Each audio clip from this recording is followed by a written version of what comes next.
Assalamu alaikum, barkanmu da zuwa madustu na karatunmu na WordPress, haɗa website da WordPress. So a wannan module ɗin za mu ga ya za mu installing ɗin WordPress a local server ɗin. So before mu installing WordPress a local server ɗin, abu na farko da muke buƙata shine muna buƙatan server. Wanda suke bin wannan bidiyo ɗin ta waya, ina tunanin inda ta waya za su ga amfani da WordPress to ba sa da buƙatan wannan, amma wanda suke so su yi amfani da kwamfuta ne, so we can go mu yi downloading server ɗin. Farko za ka shiga browser ɗinka, ya danganta da browser ɗin da kake aiki. Ina aiki da Microsoft Edge ne, wannan Chrome ne. In suka zo dai no matter wanda browser ɗin da kake aiki, za ka yi searching ZAM. In kai searching ZAM zai baka wannan. Okay, waɗansu akwai servers kala-kala, waɗansu na amfani da WAM, waɗansu na amfani da ZAM, but recommended one for me is ZAM. Sai mu shiga wannan website ɗin na farko. Wala ka yi dinnan download ɗin, amma bari dai mu shiga wannan site ɗin na farko. In muka zo ya danganta da me kake amfani. In kana amfani da Windows ne, za ka iya download wannan ZAM ɗin, za ka iya download wannan Windows version kenan, ga su nan. Za ka yi download ɗaya daga cikin spot. Recommended one ɗin shine 8.0.28, shine latest one ɗin da suka saki. In kuma kana amfani da Linux ne, ga versions ɗin nan 64-bit in za ka zaɓa. In kana amfani da Mac ne, za ka yi download ɗaya daga cikin version nan, but always mun ga aiki da latest version. Sai bayan ka yi downloading, za ka yi installing. So ni already na installing ɗin ZAM a cikin computer na, kamar yadda za ku gani yanzu. Ga ZAM ɗina already na yi installing ta. To abu na biyu da zan yi shine ya kamata a ce yanzu in downloading WordPress. To sai yanzu nan in rubuta WordPress.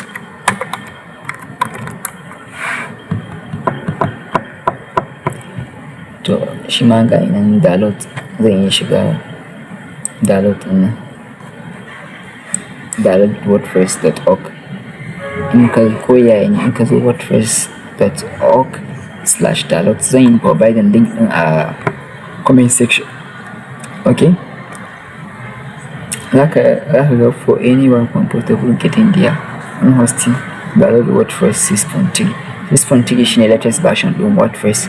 Sannan kuma suna son PHP 7.4 or greater, and suna son MySQL version 5.7 or MariaDB version or higher. To server ɗin da muka yi downloading duka ya zo mana da wannan. To yanzu sai mu danna download. Ga WordPress ɗin mu nan yana downloading. Za mu jira ya gama downloading.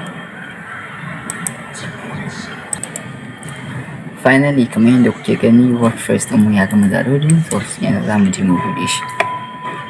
Okay, ga WordPress ɗin za mu yi extracting ɗin shi.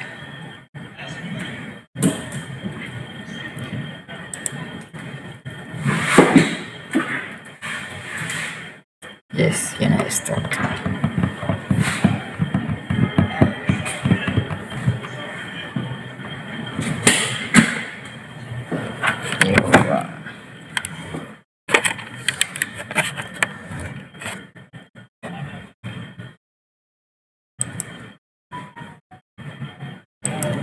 Yawwa, kamar yadda kuke gani yanzu haka WordPress ɗin ya gama extracting. To ga files ɗin da ya nuna mana a ciki, ga readme na. To abu na farko da zamu fara shi ne za mu yi copy ko kuma mu yi cutting ɗin wannan files ɗin. Ni dai zan yi cutting ne, saboda ba ni abu da zan yi da shi a download folder. Okay, in muka yi copy ɗin shi sai mu zo ZAM folder ɗin mu. ZAM folder ɗin mu yana a local disk ɗin mu, kuma masu amfani da Windows. Okay, in muka zo local docs ɗin akwai wannan folder ɗin mai suna htdocs. Sai mu zo mu pasting ɗin wannan file ɗin namu mai suna WordPress.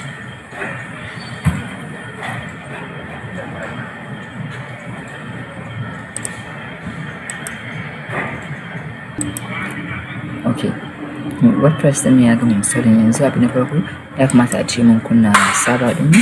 Kamar da kuke gani yanzu mun kunna server ɗin. ZAM control start aperture ɗin ya start MySQL start. To in muka kunna kamar yadda zan nuna muku folder ɗin da muka sa WordPress ɗinmu ga yi nan, to sai mu zo nan mu buɗe wani tab mu sa localhost. So muka sa localhost sai mu sa WordPress. Zamu danna enter. Kun ga yayi da action ɗinmu zuwa installation page, wato WordPress YP admin setup config.php. Okay, sai mu yi preparing language inda muke so mu yi amfani da shi. For now dai bari mu gani akwai Hausa, ba Hausa nan. Let me choose English. Bari mu zaɓa English. Where is English? Yes. Yo, continue. Welcome to WordPress. Before getting started, you need to know the following items: database, data username, database, data host, table, da sauransu. Let's go. To database ɗinmu ba mu riga mun yi creating ba, username ɗinmu ma ba mu yi creating ba. Yanzu sai mu koma server ɗinmu.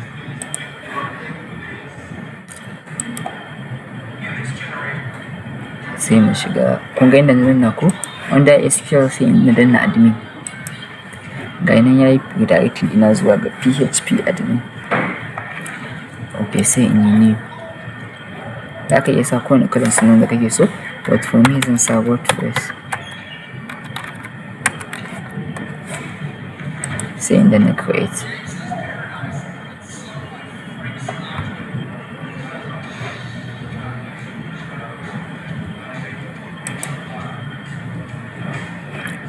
To sai na zo nan wajen settings ɗin nan, database ɗin nan zai na sa WordPress. Username kuma already bana da username, sai zan tafi da shi a root. Password kuma already ban sa komai ba. Database host ɗin kuma dama localhost ne kamar yadda kuke gani a nan. Wannan yana nufin localhost, local address ne, localhost ne. Kun gani root as localhost, but mu bar shi haka sai in sa submit. Alright, Spark, you have made it to part the installation WordPress. Can you communicate with your database if you are ready? Time now. Sai ka danna run installation. Ala saba ma da errors. Yawwa, yanzu ya wuce. Yanzu kun ga abin da zamu yi? Mun installation ɗin WordPress akan server ɗin. Sannan yanzu zamu ƙirƙiri website ɗin mu tare da WordPress. Website ɗin mu na farko kenan. Yanzu zamu rubuta sunan website ɗin mu. Me zamu sa mai suna?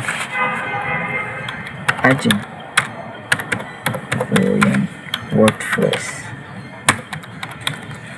Na sa mai ajin koyon WordPress. Username kuma wannan username ina ne?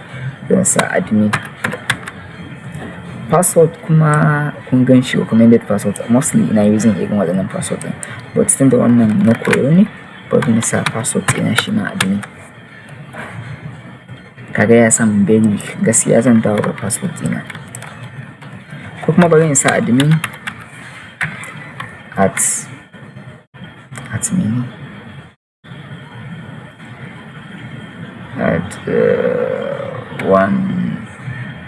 at 6320.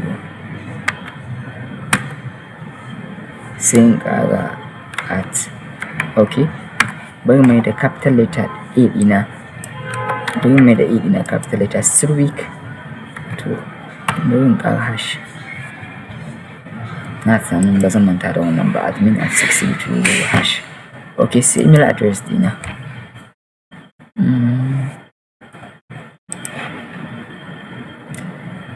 To sai inda na install WordPress. Ku fahimta, site title yana nufin sunan website ɗin, username ɗinka kuma yana nufin username ɗin zaka shiga, ka shiga admin ɗinka kai controlling website ɗinka, password ɗin kuma da shi zaka shiga, email ɗinka kuma email address. Let's go. Yanzu WordPress ɗin yana installation. Sorry for this. za mu jira ya gama installing.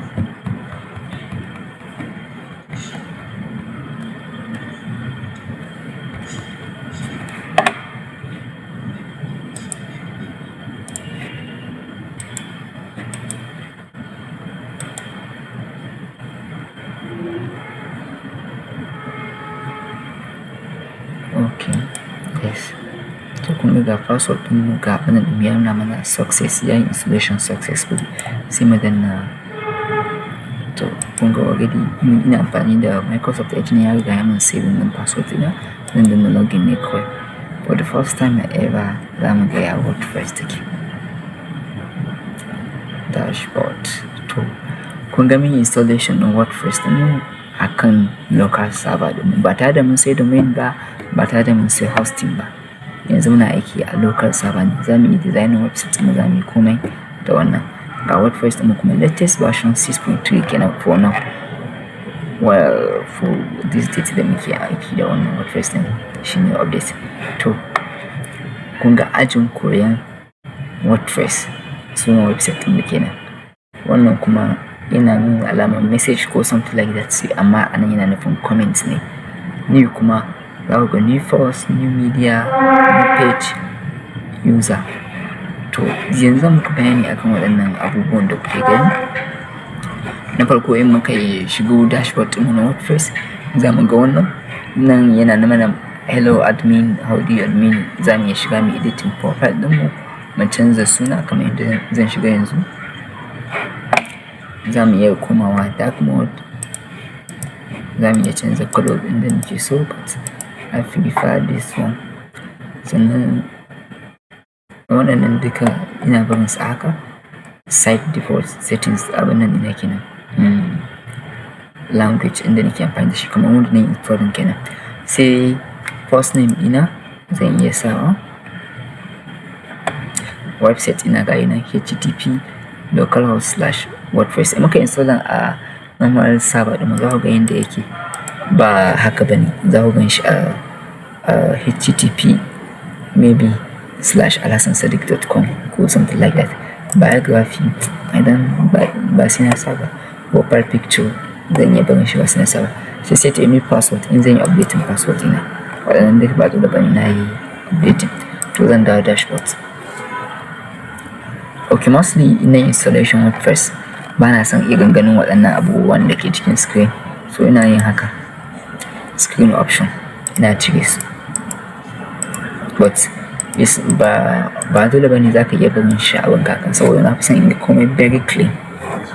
Okay, bayan nan sai ya bani damar post, media, page, comments, appearance, plugins, user, tools, settings da collapse. Collapse shine wannan abu.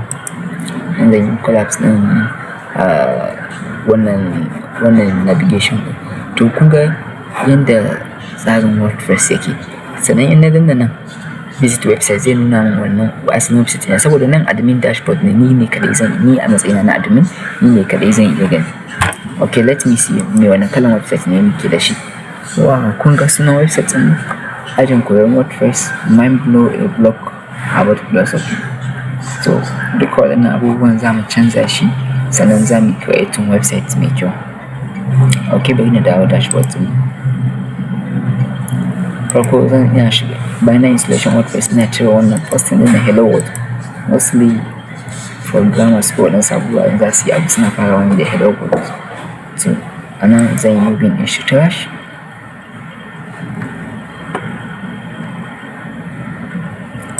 Wani page muke da, muna da sample page da privacy and policy. Za mu iya adin page, home page, contact us, about page da sauransu. Teams, ga teams ɗin da muke da shi, za mu iya zaɓen wani team ɗin, za mu iya adin team, za mu iya adin new team ga ina. Anyhow, ga plugins, muna da waɗannan plugins ɗin amma ba using su za mu yi ba, I have to delete them.